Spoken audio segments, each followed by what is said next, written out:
A warm welcome to all the healthy folks out there. I am George Batista, and this is Wellness Talk, and I am, of course, your host and your wellness advocate. Glad you guys could be with me this week. So, this week we've got a lot of new science to go over. First, we're going to talk about eating late. And the article is entitled Eating Late Increases Hunger, Decreases Calories Burned, and Changes Fat Tissue. And this is from Brigham's and Women's Hospital. So, this is one of those things that I've talked about for years as far as eating late, which is a big no no in my book. And they've done studies on eating late, and they do know that it does increase obesity risk, but they didn't know why. So, this study, they actually go into specifics exactly why there is a risk of obesity in terms of as far as eating late or right before bed. So it's going to be very, very interesting information for you. Then we're going to talk about cystic fibrosis. So this article is entitled Cystic Fibrosis Patients Can Benefit from Vitamin Supplements, and this is from Oregon State University. So cystic fibrosis is one of those things that affects 160,000 people worldwide, and it can be a very debilitating illness for people, but there is new hope on this because, again, this is brand new information on how vitamin supplements can actually help affect it, especially the inflammation that it causes. So I think this is going to be very beneficial for those, or if you know anyone who's dealing with this. But this is a little more mainstream, and you know that when it's mainstream, that actually it makes a bigger difference because it's out there, right? So very good information on this. Then we're going to talk about playing music in childhood linked to a sharper mind in old age. And this is from the University of Edinburgh in Scotland. So we all know that playing an instrument is a very good thing, especially for the mind. But this is a definitive study. And it's very interesting because they followed people from when they were kids, and then they did tests on them regularly. This was a very long-term study all the way up into the 70s. And they found they measured their cognitive health, especially those specifically who learned an instrument when they were younger. And I think you'll find it very interesting as far as what they found. Then finally, we're going to talk about our nutrient spotlight for the week is going to be on Leptinal, and that is the Wellness Resources premier supplement for weight loss and cardiovascular health. Great supplement. We're going to talk about what's in it, what's not in it, obviously, and how it can help you if you're dealing with, wanting to lose weight or want to, have a better cholesterol health. So we've got a lot of great information to share with you today. And just a reminder, if you go to georgebatista.com, you can check out all the articles that we go over. And also, again, if you don't want to go specifically to the website, you can actually get these articles emailed to you directly. So all you have to do is sign up on the website. It actually has a link that says sign up for the latest news. And all these articles, as soon as they come out on the site, they'll go directly to your inbox and your email. So this way you can check them out there if you like. However you want to do it, it's your choice. And also you will get a notification that this show has been recorded and it's up. So you can check it out on the podcast sites. And also, obviously, if you want to watch this show or the replay of this show, you can go to georgebatista.com and check it out there as well. So lots of choices for you guys, however you want to consume the information. But again, thank you for supporting the show. We really, really appreciate it. All right, so let's get started with today's articles. The first one is eating late increases hunger, decreases calories burned, and changes fat tissue. Again, from Brigham and Women's Hospital. So obesity affects approximately 42% of the U.S. population, or the U.S. adult population, and it contributes obviously to an onset of different illnesses, right? We know obviously diabetes and cancer and all different types of conditions. So there was a study here that found that when we eat, it significantly impacts our energy expenditure, our appetite, and molecular pathways, specifically dealing with adipose tissue. And the results of this study were published in Cell Metabolism. So again, they did study this before, but they didn't know exactly what the mechanisms were. So they just knew that there were markers that were increased that actually kind of put you more towards gaining weight. But now we're getting into specifics. So let's talk a little bit about it. So their team studied 16 patients with a body mass index in the overweight or obese range. And each participant had two laboratory protocols. Okay, so there's two protocols there. There was one with a strictly scheduled early meal schedule, and the other with the exact same meals, but they ate about 4 hours later. And in the last 2 or 3 weeks before starting each of the in laboratory protocols, participants maintain a fixed sleep and wake schedule. And in the final 3 days before entering the laboratory, they strictly followed identical diets and meal schedules at home. So in the lab, participants regularly documented their hunger and their appetite.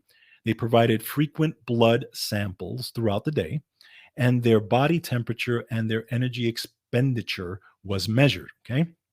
So, to measure how eating affected their molecular pathways involved in adipogenesis, okay, which is basically how the body stores fat. Investigators collected biopsies of adipose tissue from a subset of participants during laboratory testing in both the early and the late groups. Okay, so they took actual biopsies of their fat tissue and they studied the information from those biopsies on both groups. So let's talk a little bit about what it revealed. So the results reveal that eating later had a profound effect on hunger and appetite regulating hormones, specifically leptin and ghrelin. Okay, so first of all, let's take a look at that. We know that leptin, I've talked about leptin before on this show. Leptin is the hormone that basically lets you know that you're full, you have enough energy on hand after you've eaten, right? Ghrelin is the opposite. Ghrelin is what kind of tells you, hey, I'm hungry, we need some food. Okay, so it specifically affected those two hormones. Now, specifically, levels of the hormone leptin, which signals satiety, were decreased across the 24 hours in the late evening condition compared to the early eating conditions. Okay. So leptin was decreased across the 24 hours in those folks that were eating later. So that's number one. Also, when participants ate later, they also burned calories at a slower rate and exhibited adipose tissue gene expression towards increased adipogenesis and decreased lipolysis, which means they actually promoted fat growth. Okay. So lipolysis is basically the promotion of fat growth. So literally, they saw the opposite happening. So in those folks that ate later, they actually saw these hormones were out of whack, and that actually promoted them to burn less fat and actually promote the growth of fat. Very, very interesting information here. Okay, and here's the thing: they accounted for behavioral and environmental factors such as physical activity, posture, sleep, and light exposure. So basically, what's this saying? It's saying that, something I've talked about on this show many, many times. You do not want to eat late. You want to leave time before you eat, or, from when you eat dinner to when you go to sleep. It's extremely important. So I've talked a little bit about it, especially when it comes to leptin and these types of things. So you want to allow 11 to 12 hours between dinner and breakfast. Okay. That's my first big, step when it comes to if you want to lose weight. Okay. Allow that time. This is why it's called breakfast, right? Because you break the fast eventually in the morning when you're eating, but you're actually in a fasting state when you're sleeping. Okay. Never go to bed on a full stomach. Okay. So finish eating dinner at least 3 hours before bed. Okay. Why? Because again, when we talk about leptin, right, one of leptin's main rhythms is it follows a 24-hour cycle. Okay. So leptin levels are highest in the evening hours. So this is because leptin is the conductor. Leptin is actually one of the biggest hormones you have in your body. And it's actually like the conductor in the orchestra, if you think about it, right? It sets the tone for nighttime repair. Leptin is one of the biggest things. It's actually a manager and manages a lot of these processes. It coordinates the timing and the release of things like melatonin, thyroid hormone, growth hormone, sex hormones, immune system functions, and it helps to carry out a rejuvenating sleep.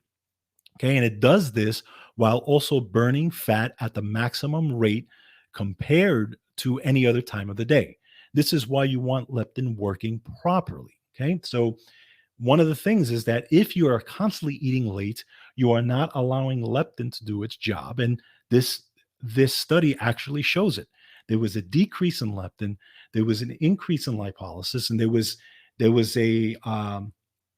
this move not towards burning fat, but towards storing fat. That's not what you want. Okay. You want the body to burn as much fat as possible while you are sleeping. This is key. You don't know how many people that I've worked with, how many people that I've talked to who just have to have that snack late at night. And keep in mind also, it also talks it also kind of speaks to blood sugar as well, right? So for example, if you eat, obviously your blood sugar goes up. Okay, let's say 3 hours after that meal, typically depending on the size of the meal, the blood sugar goes back down, to a stabilized, stabilized part, basically stabilizes, right? So now if you are eating right before you are going to bed, that blood sugar is shooting up, right? Because even if you eat something that is not a sugary snack, you're still going to raise blood sugar at some level. Okay. Here's the issue with that. When blood sugar gets raised, okay, fat burning stops, right? Fat burning stops because your body's in two modes. It's in one of two modes. It's either fat burning or fat storing, but you can't have both. So number one, you want to get leptin levels right before you go to bed. So that's the key. Make sure you're not eating before you go to bed. Number two, you want to get your blood sugar right. Okay. So you want your blood sugar to be at a stabilized level before you go to bed. All this will set the tone for nighttime repair. And this way, your body will start to switch over and start to get into a burning fat stage as you are sleeping. And then as you are waking up in the morning, that's when you're pretty much at the highest stage of fat burning. And that's where you want to be, especially if you want to lose weight. So this is key information. This is those of you who are looking to lose weight, you need to follow this type of regimen as best as possible. I know you're it's hard for some people because people who are so used to eating before they go to bed, their body's used to this, right? Your body is you train your body basically in how you eat every single day. And then of course, if you're constantly eating right before you go to bed, your body's looking for that. It's looking for those calories. It's looking for that energy. So, and of course, that's also can affect, are you sleeping well? Are you not sleeping well? So there's a whole thing to this whole mix, right? So get into the habit of waiting at least 3 hours from the time you eat dinner or snack to the time you go to bed. That's my opinion because it's one of the best ways to lose weight and just burn fat, in my opinion. But the science is actually showing this now. So anyway, check it out. I think, I know sometimes it can be difficult for those of you who are training yourselves another way, but this is something to really, really take a serious look at when it comes to weight loss. All right, next. Cystic fibrosis patients can benefit from vitamin supplements. And this is from Oregon State University. So the findings were published in the journal Nutrients. So again, let's talk a little bit about cystic fibrosis. 160,000 people worldwide suffer from cystic fibrosis, which is characterized by lung inflammation and airway blocking and a mucus buildup in the airways, right? And the life-shortening condition is associated with persistent lung infection and affects 40,000 people in the United States. Okay, so about 1,000 new cases are diagnosed in the US every year, most in patients 2 or younger. So unfortunately, a lot of children deal with this illness. Okay, so this is something we've been dealing with for a long time. I mean, there's commercials on it. You see, and a lot of money has gone to how to deal with this condition. But again, new science on this because they're finding that actually supplements can play a role in this. All right. So let's talk about why, right? One of the big hallmarks of cystic fibrosis is oxidation or inflammation, right? Really, inflammation is the hallmark of pretty much any illness. Really, think about it. That's the kind of the precursor to any illnesses, the inflammation that's built up, right? So, oxidation, and I've talked about this before. Oxidation happens when there's an imbalance of oxidants versus antioxidants in your body. And that's why I talk about making sure that you are getting enough antioxidants in your diet every single day to offset the oxidation that happens every day while you're living, whether you're breathing air, whether you're exercising, whatever it is that you're doing, whether you're exposed to chemicals, exposed to bad food. But every single day, just in the process of breathing, you are creating oxidation in your body. And by the way, when you exercise, even though exercise is a great thing, you need to exercise, but exercise creates oxidation and creates inflammation. Thus, whatever antioxidants you have on board when you exercise, those antioxidants help to squash the inflammation that you created when you exercise, right? So what you want to do is make sure you're taking even more antioxidants on top of that to build that antioxidant reserve back up to make sure that it's not an imbalance. That's the key. Okay. So when you're exercising, and I know I'm kind of going a little bit aside from the article for a second, but I just wanted to kind of set the stage when it comes to antioxidant status versus oxidation. Have your antioxidants high enough to make sure that you're always bringing down the inflammation. That's one of the keys, especially if you are a person who is exercising. Very key. All right, let's get back to this now.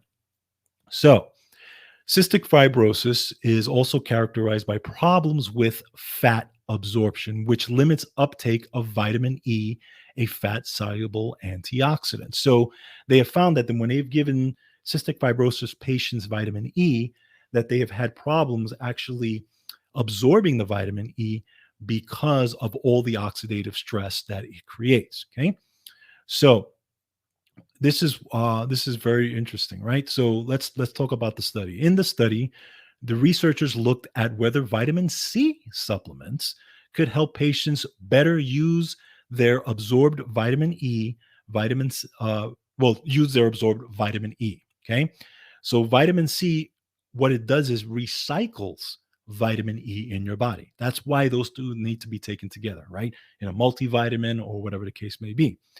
So it is helpful in to tamp down the oxidative stress aspects of inflammation.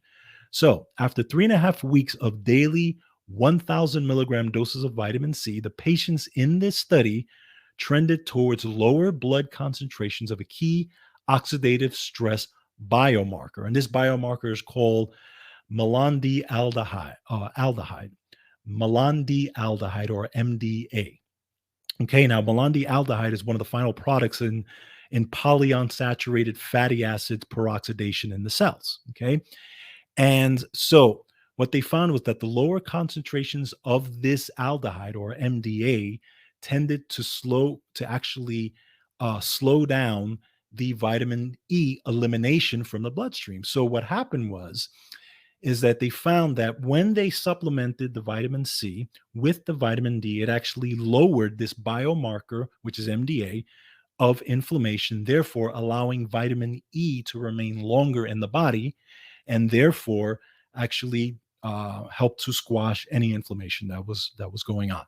Huge information on this. Okay, so vitamin C and vitamin E supplements completely worth the time as far as taking it in if you are dealing with a condition like this. I mean, obviously, when you're a child, it's a little harder, but you know what?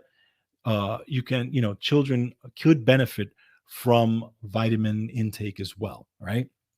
So now, one of the things they say here, which I thought was very, very interesting, they talked about the use of vitamin C, right? And they're saying that they actually use way more vitamin C than is normal and normally obtained from a diet, which is true, right? They use 1,000 milligrams of vitamin C. Now, here's what's interesting. They said 1,000 milligrams of vitamin C is equivalent to 15 oranges or 5 medium bell peppers. But the researchers suggested that high dose may be beneficial in inflammatory conditions. So I've talked about this a lot on the show. I use vitamin C every single day. My family have used it when we've dealt with health conditions as far as being sick or whatever the case may be. But the recommended daily allowance of vitamin C is somewhere along the lines of maybe 90 milligrams, if I remember correctly, which is pretty much nothing. But think about this for a second. You would have to consume 15 oranges in order just to get 1,000 milligrams of vitamin C. So think about it when you're sick, right? Are you going to eat 15 oranges? I mean, so those folks that, and I hear it all the time, a lot of these folks that say, well, you need to get your vitamins or you need to get your vitamin C from food sources. Well, when I'm sick, I'm sorry, I'm not going to take 15 oranges. I'm just not. Okay. I'm going to take 1,000 milligrams of vitamin C or more because that's what's going to do the job. And that is realistic, right? We're talking about realistic stuff here. So, and again, this goes back to also what I've talked about on this show from the beginning. We're 160 episodes in, that you can get as much of these nutrients from your food, but at the end of the day, you need to consume way more food in order just to get the recommended daily allowance of nutrients, which is low to begin with. Instead, just taking a supplement like a multivitamin or a vitamin C tablet or something like that can actually help to just deal with it and you're done, right? Taking those things a day. This is why it is so important to make sure that you are taking your foundational nutrition, your multivitamins, your vitamin C, vitamin D, those types of things. Okay. And it shows it right here. But good information, good science on this cystic fibrosis. Again, clamping down on the inflammation that's created, allowing vitamin E to remain longer in the bloodstream, longer in the system. And that can only be a good thing for the cystic fibrosis patients. So check it out. Just another thing or another tool to keep in your toolbox. All right. Next, we're going to talk about learning music, which is obviously the key to my heart, because those of you guys know that I've been a musician for well over 30 years now. And music is just something I've done since I was a child. And it's always been in my home. It's always been a staple of my home in some way, some form or another. And in my father's side of the family, my mother's side of the family can't even play the radio.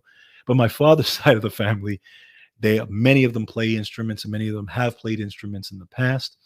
So this is playing music in childhood linked to a sharper mind in old age, a study suggests. And this is from the University of Edinburgh in Scotland. So let's talk a little bit about it. Researchers have found a link between learning a musical instrument in youth and improved thinking skills in old age. People with more experience playing musical instruments showed greater lifetime improvement on a test of cognitive ability than those with the less or no experience. Now, researchers found that this was the case even when accounting for the socioeconomic status, years of education, childhood cognitive ability, and their health in older age. Very, very interesting here. This is, I mean, I love this study. This is one of my favorite studies that I've seen. So this was out of the 366 study participants, 117 reported some experience of playing a musical instrument, mostly during childhood and adolescence. And again, I'm reading this directly from the study. The most commonly played instrument was the piano. And by the way, I took piano when I was a kid before I was a drummer. My mother wanted me to play piano. And I did that for about, I want to say, a year.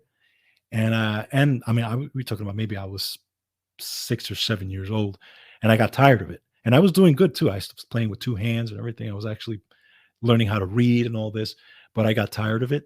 And then I did something that drove my mother crazy. I got into the drums. But those of you who are parents of drummers will know that pain. But anyway, so there was other instruments that were played as well. They played accordions, they played bagpipes, they played guitar and violin. Now, here's what's interesting. The study participants were part of the Lithian birth cohort 1936, a group of individuals from Edinburgh and the Lothians, born in 1936, who took part in the Scottish Mental Survey of 1947.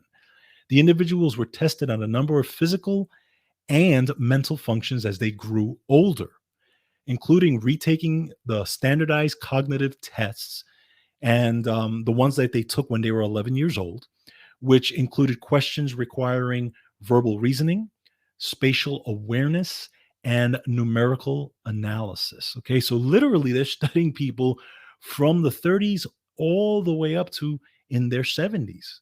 I mean, amazing stuff here. So let's talk about the study. In the study, the team used statistical models to look for associations between a person's experience of playing a musical instrument and changes in their thinking skills between the ages of 11 and 70. And the university said the findings provided fresh evidence that playing an instrument is associated with small but detectable cognitive benefits over a lifetime. Okay, so they actually found really good evidence to show that their cognitive health was much better because they played the instruments. Very, very key. And why is that? Because remember, when you're learning an instrument, you're you're connecting right neurons, right, and different parts of, you're using different parts of the brain when you're dealing with dealing with learning a musical instrument. Again, I'm not a neuroscientist or anything like that, but this is just information that's out there, right? But we know that even people who were in their later years, people especially after they retired, they started learning instruments, that they actually found that they were cognitively better than they were prior. Why? Because they're actually using parts of their brain that they're not used to using before. When you're using, playing an instrument or learning an instrument, very good information here. So I would suggest parents of kids, if your kids are interested in a musical instrument, encourage them, let them play, let them get into it, because obviously it's going to help them. It shows that it's going to help them cognitively as they get older. I mean, and again, this is just me. I'm not seeing this anywhere in a study, but I'm just guessing that it could, when they go to school and when they're taking tests, it could actually maybe help them. Why not, right? But it definitely impacts different parts of the brain and thinking. And it was interesting because we talked to a gentleman named Kevin Eubanks on the Counterparts show, which is on Tuesday nights Eastern Standard Time. Make sure you check it out. Who's a musician? He was the lead musician for the Tonight Show with Jay Leno, those of you who watch late night. And he talked about, we actually talked a little bit about it, about how music is not taught in school as much as it used to be. And it should be, because music not only obviously has the impact on the child's brain, but also teaches you about life. It teaches you about working with other bandmates. It teaches you about solving problems, about reading music actually helps you in later in life as well. It teaches you all different types of things about life. It's a great thing, and if you think about it, at the end of the day, I would rather my kid learn an instrument and enjoy playing a musical instrument than be outside doing something they shouldn't be doing, right? So, anyway, my 2 cents is encourage your kids to play music if they can. And parents, why not learn the instrument with them? Maybe get together and play, make a little band with yourselves in the house. My daughter and I have done it. My daughter plays a little guitar. Of course, you guys know I'm a drummer, and we jam. We jam many times, and my daughter sings a little bit as well, and she loves music, loves listening to music. But music is healing. Playing an instrument is healing. Learning an instrument is healing, and just great evidence on this. So check it out. I think the kids and adults as well will be better for it. All right, finally, we're going to talk about our nutrient spotlight for this week, and it's going to be on a product called Leptinal. And this is from Wellness Resources. Leptinal is their premier cardiovascular and weight management support supplement, and it contains a potent array of heart-friendly nutrients, all in one soft gel capsule, and it also helps with healthy cholesterol metabolism. So let's talk a little bit about what's in it, okay? So first of all, it actually helps with, it's an excellent nutrient combination for weight management and cardiovascular health, which is what I said. It enhances thyroid function, helps to support healthy cholesterol and blood pressure, and it supports healthy bones and nerves. So what's in it? It's mercury-free omega-3 oil, DHA, along with the omega-6 oil, GLA. Many fish oil supplements contain heavy metals and mercury and other toxins, but this does not, okay? So this fish oil is in the natural triglyceride form that will not oxidize in the capsule and doesn't have any soy or any rancid oils or anything like that. It contains a standardized pomegranate extract and the very powerful antioxidant form of vitamin E, tocotrienols. And we talked about vitamin E in the previous article here, but this is a great supplement for you guys to check out. Again, it's called Leptinal. So those of you who are maybe dealing with metabolic syndrome, right? There are many illnesses where it comes to high lipid level, high sugar levels, being overweight, high triglycerides. This could maybe help support that, right? So check out Leptinol. Again, you can go to myvitaminresource.com to check it out. Just go to the link below if you want to check out Leptinol. But I think it can definitely help you if you're dealing with weight management issues and or heart issues. It's a good supplement to have in your toolbox. All right. So this week we went over eating late. We talked about the science of actually eating late and why it is not a good thing to eat late. And now we're showing why. We talked about cystic fibrosis, how it can actually be helped with supplements such as vitamin C and vitamin E. This is again from Oregon State University. And we talked about music, learning music in childhood, how it can be beneficial to your cognitive health well into your older ages. So make sure you're learning music and exploring as much as you can, and helping your child and yourself as well get cognitively healthy. So that's what we got on tap this week. Thank you so much for joining me. I appreciate you guys as always. Make sure you take care of yourselves and each other. And as always, don't forget, control your health. Have a great week.